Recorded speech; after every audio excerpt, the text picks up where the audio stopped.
जय Hind friends. Indian air force तरफ rally भर्ती नोटिस जारी कर देछि। इंडियन एयरफोर्स अग्निपथ अग्निवीर मान 2022 जो रिक्रुटमेंट रैली हम तार फुल नोटिस से तार साइट रे छाड़ी देछि। बर्तमान आम इंडियन एयरफोर्स ऑफिशियल साइट रे अच्छे, तो आम तार ऑफिशियल साइट रो फुल नोटिफिकेशन टी डाउनलोड करनवा एवं डाउनलोड कर सारा पर से कौन कौन सब देछि, एलिजिबिलिटी क्राइटेरिया, क्वालिफिकेशन केते मागिछि, बयस सीमा तो आप जानी आउ अन्य जहाँ सब देछि सब किसी कवर करनवा। तो वीडियोटी को प्रथम रो शेष पर्यंत देखंतु एवं वीडियोटी भल लगे लाइक शेयर एवं सब्सक्राइब करनिंतु। तो चलतु डेरी न करी वीडियो को स्टार्ट करनवा। वर्तमान आम तार ऑफिशियल वेबसाइट रु जो रैली भर्ती नोटिस देछि ताको डाउनलोड करनवा। तो देखि पारुथबे जॉइन एज अग्निवीर। आपण जॉइन एज अग्निवीर क्लिक कला परे तार notice T full notice T download होगा ऑप्शन आसीजो एवं आपण ताको डाउनलोड कर नेबे। डाउनलोड कर सारा पर आम तार सब किछि डिटेल भल भाव जानवा। देखंतु इंडियन एयरफोर्स तरफ नोटिस जारी होइछि। Indian air force invite only application from unmarried male. अविवाहित पुरुष मानक पई Agniveer Vayu intake 1/2022 under Agnipath scheme. Agnipath scheme अनुजाई अनमैरिड मेल जो मैंने अविवाहित पुरुष से अग्निवीर बायो इनटेक 1/2022 अग्निपथ स्कीम अनुजाई तार भर्ती रैली हम देखिए। ऑनलाइन रजिस्ट्रेशन डेट आसी 24 जून 2022 टू 5 जुलाई 2022 पर्यंत रजिस्ट्रेशन हम एवं आवेदन आपड़ कर ऑनलाइन एग्जाम डेट आवेदन कर सारापर 24 जुलाई 2022 ऑनर्स माने 24 जुलाई रे आपणकर रिटिन एग्जाम हो अग्निवीर वायु इनटेक पाई। तो सब किसी आम डिटेल जानना भल भाव भिडियोटी को भल भाव स्किप न करी देखंतु। Application will be found online by the candidates and detailed instruction to fill up the same are available at a link and the same would also be available on it। जो link दीजिए blue colour जो link अच्छे आप से link उपर तार PDF रु ही आप तार वेबसाइट को जाइए आप आवेदन करें। This exam is valid for Agniveer Vayu intake. यह केवल अग्निवीर वायु इनटेक उपलब्ध। तो online registration shall commence at 24 July 10टा ठार आरंभ हो 5 जुलाई 5टा पर्यंत ऑनलाइन रजिस्ट्रेशन हम एवं जो ब्लू लिंक देइछि से साइट रे जाइए आप आवेदन करें। एथिरे आपको following documents are to be uploaded as applicable to respective candidate. आपन कौन कौन सब डॉक्यूमेंट अपलोड करेंगे से विषय देइछि। तो जानना कौन सब देइछि class 10 matric pass certificate, intermediate 10th और +2 इक्विवेलेंट मार्कशीट एवं 3 years engineering diploma final year marksheet. आपन यदि डिप्लोमा करुवे आपन डिप्लोमा सर्टिफिकेट देवे और फाइनल ईयर थे आपन तार पूर्व वर्षर मार्कशीट देके अप्लाई करि परिबे। If applying of the basic of 3 years engineering diploma from a government recognized polytechnical prescribed stream and matriculation mark sheet। ଆପଣ ଗଭର୍ଣ୍ଣମେଣ୍ଟର ପଲିଟେକ୍ନିକାଲ ରିକଗ୍ନାଇଜେସନ୍ जो गवर्नमेंट कॉलेज अच्छी माने गवर्नमेंट द्वारा एप्रूवाल होइतबो से कॉलेज रो आपण डिप्लोमा करितबे और मैट्रिक पास करथिबे विथ मैट्रिक रो मार्कशीट। जदि आपण डिप्लोमा रे जेहेतु इंग्लिश सब्जेक्ट नहीं से आपण जो 10th क्लास रो मार्कशीट रो अपलोड करा जिवो सेठी आपण को मार्कशीट सेठी अपलोड करबो तार वेबसाइट। तो 2 years vocational course marksheet and marksheet of non vocational course with subject English physics and mathematics. जदि आपण को 10th क्लास थी +2 थी कि डिप्लोमा थी अथवा आपण वोकेशनल नहीं करेंगे भोकेशनाल नहीं करेंगे जेहेतु आप भोकेशनाल इंग्लिश फिजिक्स और मैथमेटिक्स ଯଦି ନଥିବ ତାହେଲେ passport size recent colour photograph, ତାର ସାଇଜ୍ ଦେଇଛି କେତେ ସାଇଜ୍ ଭିତରେ ଆପଣ 10 KB ଟୁ 50 KB ଭିତରେ ଆପଣ ପାସପୋର୍ଟ ସାଇଜ୍ ଫଟୋଗ୍ରାଫ ଅପଲୋଡ଼ କରିବେ। ଏବଂ candidates left hand thumb impression image, ଆପଣ ଯେଉଁ ଥମ୍ ଇମ୍ପ୍ରେସନ୍ ଦେବେ, ଆପଣ ଥମ୍ ଇମ୍ପ୍ରେସନ୍ରେ 10 KB ଟୁ 50 KB ଭିତରେ ଆପଣଙ୍କ ଥମ୍ ଇମ୍ପ୍ରେସନ୍ର ଫଟୋକପି ସବମିଟ୍ ହେବ।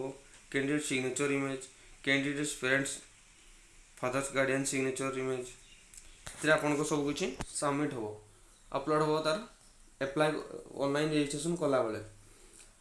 ତାପରେ ଆପଣଙ୍କୁ ଦେଇଛି COVID-19 ଇନଷ୍ଟ୍ରକ୍ସନ୍, ମାନେ କହିଛି given the risk of COVID-19 candidate are advised to follow all instruction guidance issued by central state government from time to time. ଯେଉଁ rule regulation ଅଛି ସେଇ ଭିତରେ ହିଁ ସବୁକିଛି ହେବ। ତାପରେ ଆଉ କ'ଣ ଦେଇଛି ଦେଖିନେବା। ହଁ, ଆମେ ମେନ୍ ଟପିକ୍ ଆସିଯିବା। ବର୍ତ୍ତମାନ Indian air force invite online application from unmarried male candidate or citizens of Nepal are also eligible। ମାନେ ଇଣ୍ଡିଆ ଭିତରେ ନେପାଳ ମଧ୍ୟ ଇଲିଜିବୁଲ୍ ସେ ଅଗ୍ନିବୀର ବାୟୁ ଇନଟେକ୍ ପାଇଁ ଆପ୍ଲାଏ କରିବା ପାଇଁ। 24 ଜୁଲାଇ 2022ରେ ଆପ୍ଲାଏ ଷ୍ଟାର୍ଟ ହେଇଯିବ। କ'ଣ କ'ଣ ସବୁ ଏଲିଜିବିଲିଟି କ୍ରାଇଟେରିଆ ରହିଛି ତାହା ବର୍ତ୍ତମାନ ଦେଖିନେବା। Date of birth block, candidate born between 29 December 1999 ରୁ 29 ଜୁନ୍ 2005 ମଧ୍ୟରେ ଯେଉଁମାନଙ୍କର ବି ଡେଟ୍ ଅଫ୍ ବାର୍ଥ ଥିବ ସେମାନେ ଏ ଅଗ୍ନିବୀର ବାୟୁ ଇନଟେକ୍ ପାଇଁ ଆପ୍ଲାଏ କରିପାରିବେ।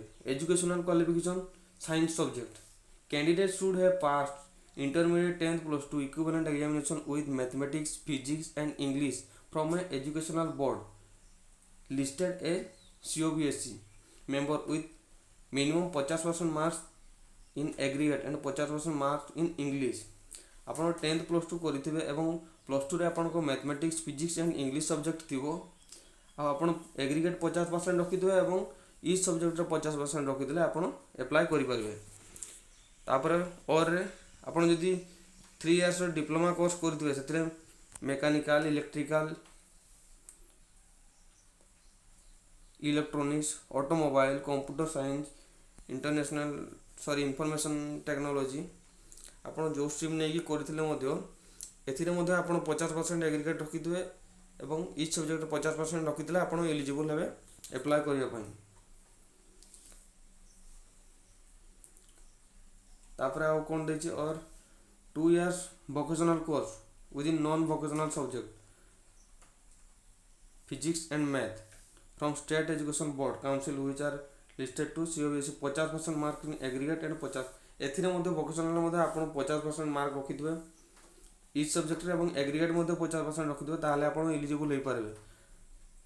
ଆଉ ଆପଣଙ୍କ ଫିଜିକ୍ସ ଏବଂ ମ୍ୟାଥ୍ ଥିବ, English is not subject or vocational course, English ଯେହେତୁ ଭୋକେସନାଲ୍ ନାହିଁ ଆପଣଙ୍କ ଫିଜିକ୍ସ ଏବଂ ମ୍ୟାଥ୍ ଥିବା ଦରକାର।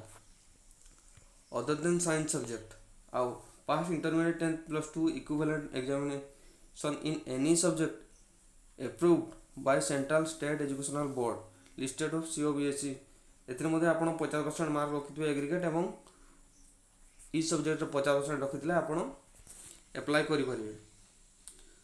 କ'ଣ candidate science subject examination are also eligible for the science subject examination and would have given a science and other science subject examination with fill of the online registration form। ଯେଉଁମାନେ science subject ନେଇକି ପଢ଼ିଥିବେ ସେମାନେ apply କରିପାରିବେ, with equivalent ଯେଉଁ subject ନେଇକି କରିଛନ୍ତି ସେମାନେ ମଧ୍ୟ apply କରିପାରିବେ।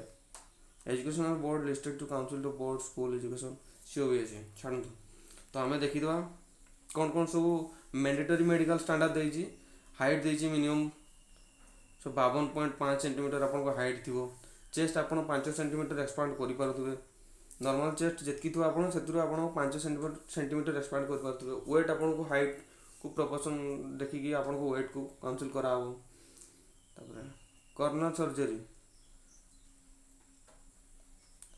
Is not acceptable visual requirement to applicable, ଆପଣଙ୍କ କୌଣସି ସର୍ଜରୀ ଥିବନି, ଯଦି ଆପଣଙ୍କ କୌଣସି ସର୍ଜରୀ ଥିବ ଆପଣ କୌଣସି ଜାଗାରେ ଅପରେସନ୍ ହେଇଥିବେ ତାହେଲେ ଆପଣଙ୍କୁ ଆପ୍ଲିକେବୁଲ୍ କରାହେବ ନାହିଁ। ହେୟାରିଂ ଆପଣ 6 ମିଟରରୁ ଆପଣଙ୍କ ହେୟାରିଂ ଆପଣଙ୍କୁ ଶୁଣା ଯାଉଥିବା ଦରକାର ଭଲ ଭାବରେ। ଡେଣ୍ଟାଲ 14 ଡେଣ୍ଟାଲ ପଏଣ୍ଟସ୍ ଆପଣଙ୍କ ଥିବା ଦରକାର। ଜେନେରାଲ ହେଲ୍ଥ ଆପଣଙ୍କ ହେଲ୍ଥ ନର୍ମାଲ ଥିବା ଦରକାର। ଆଉ ଯଦି ଆପଣଙ୍କ କିଛି ଡାଉଟ୍ ହେଉଛି, detail of medical standard will be available on CABSE website. ଆପଣ ଯେଉଁ ୱେବସାଇଟ୍ ତଳେ ୱେବସାଇଟ୍ ଦେଇଛି, ବ୍ଲୁ ଲିଙ୍କ୍ ଦେଇଛି, ସେଥିରେ କ୍ଲିକ୍ କରିକି ଆପଣ ତା'ର ଫୁଲ୍ ଡିଟେଲ୍ସ ମେଡ଼ିକାଲ ଟପିକ୍ରେ ଜାଣିପାରିବେ। ତାପରେ ଆଉ କ'ଣ ଦେଇଛି ଭଲ ଭାବରେ ଦେଖିନେବା। ଆପଣ ଯଦି କୌଣସି consumption of narcotics drugs and psychotropic substance, ଆପଣ ଯଦି କୌଣସି ନିଶାଦ୍ରବ୍ୟ ସେବନ କରୁଥିବେ ତାହେଲେ ଆପଣ ଅଗ୍ନିବୀର ଏୟାରଫୋର୍ସ ପାଇଁ ଆପ୍ଲିକେବୁଲ୍ ହେବେ ନାହିଁ, ଆପଣଙ୍କୁ ରିଜେକ୍ଟ କରିଦିଆଯିବ। ଆପଣଙ୍କ ଆଉ ସିକ୍ କ୍ୟାଣ୍ଡିଡେଟ୍ ମାନଙ୍କ ପାଇଁ ତାଙ୍କର ଦାଢ଼ି ଆଉ ଚୁଟି ନ କାଟିକି ଗଲେ ବି ତାଙ୍କୁ ମିଳିବ, ଯେହେତୁ ତାଙ୍କ ପରମ୍ପରାରେ ସେ ରଖିବେ। ଟର୍ମ୍ସ ଆଣ୍ଡ କଣ୍ଡିସନ୍,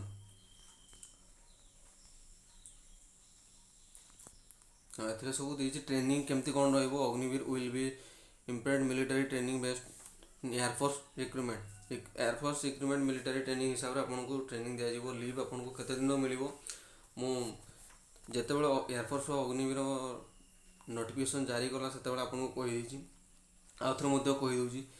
ଆନୁଆଲି ଆପଣଙ୍କୁ 30 ଡେଜ୍ର ଛୁଟି ମିଳିବ ଏବଂ ସିକ୍ ଲିଭ୍ ଯଦି ଆପଣଙ୍କ ଦେହ ଖରାପ ହେଉଛି ତ ମେଡ଼ିକାଲ ସଜେସନ୍ ହିସାବରେ ଆପଣଙ୍କୁ ଯେତେ ଦିନ ରେଷ୍ଟ କରିବା ପାଇଁ ସେ କହିବେ ସେତେ ଦିନର ଆପଣଙ୍କୁ ଛୁଟି ମିଳିବ।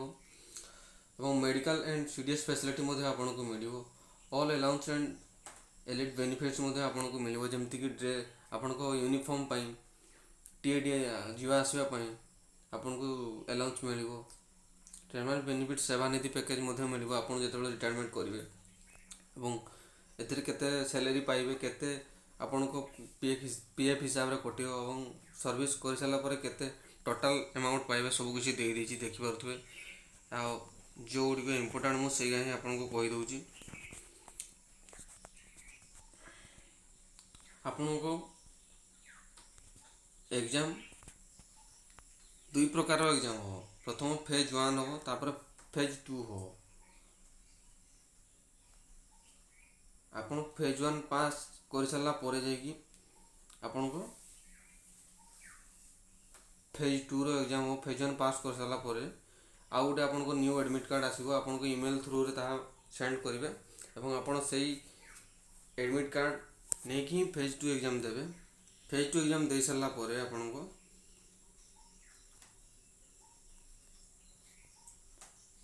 ଏଡ଼ିସନାଲ୍ ସ୍କିଲ୍ କ୍ୱାଲିଫିକେସନ୍ ଯାହା ସବୁ ଅଛି ତାହା ଦେଖିବେ। ଭେରିଫିକେସନ୍ ଅଫ୍ ଏଲିଜିବିଲିଟି ସବୁକିଛି ଆପଣଙ୍କ ଦେଖିବେ। ତାପରେ ଆପଣ ଯଦି ଯେତେବେଳେ ଫେଜ୍ 1 ଏବଂ ଫେଜ୍ 2 ଏକ୍ଜାମ୍ କ୍ଲିୟର କରୁଛନ୍ତି ତାପରେ ଆପଣଙ୍କୁ PET ପାଇଁ ଫିଜିକାଲ୍ ଏଫିସିଏନ୍ସି ଟେଷ୍ଟ ପାଇଁ ଆପଣଙ୍କୁ ଡକା ହେବ। ସେଥିରେ 1.6 କିଲୋମିଟର ରନିଂ ରହିବ, ଯାହାକି 6 ମିନିଟ୍ 30 ସେକେଣ୍ଡ ଭିତରେ ଆପଣଙ୍କୁ କଭର୍ କରିବା ପାଇଁ ପଡ଼ିବ। 10 ପୁସ୍ଅପ୍ସ, 10 ସିଟ୍ଅପ୍ସ ଆଣ୍ଡ 20 ସ୍କ୍ୱାଟ୍ ଆପଣଙ୍କୁ ଲଗାଇବା ପାଇଁ ପଡ଼ିବ।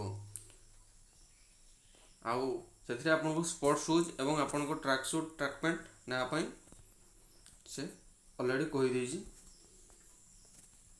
ତାପରେ ଆପଣଙ୍କ ଫେଜ୍ 1, ଫେଜ୍ 2, ଫେଜ୍ 3ରେ ଫିଜିକାଲ୍ ଫେଜ୍ 2 ପରେ ଆପଣଙ୍କ ଫିଜିକାଲ୍ ଏଫିସିଏନ୍ସି ଟେଷ୍ଟ ହେଇସାରିଲା ପରେ ଫେଜ୍ 3 ହେବ ମେଡ଼ିକାଲ ଏକ୍ଜାମ୍, ଯେଉଁଥିରେ ଆପଣଙ୍କ ରିକ୍ୱାର୍ଡ଼ ମେଡ଼ିକାଲ ଏକ୍ଜାମ୍ ପାଇଁ ବ୍ଲଡ଼ ହିମୋଗ୍ଲୋବିନ୍ ଟେଷ୍ଟ ହେବ, ୟୁରିନ୍ ଟେଷ୍ଟ ହେବ, ବ୍ଲଡ଼ ସୁଗାର ଲେବୁଲ୍ ଟେଷ୍ଟ ହେବ,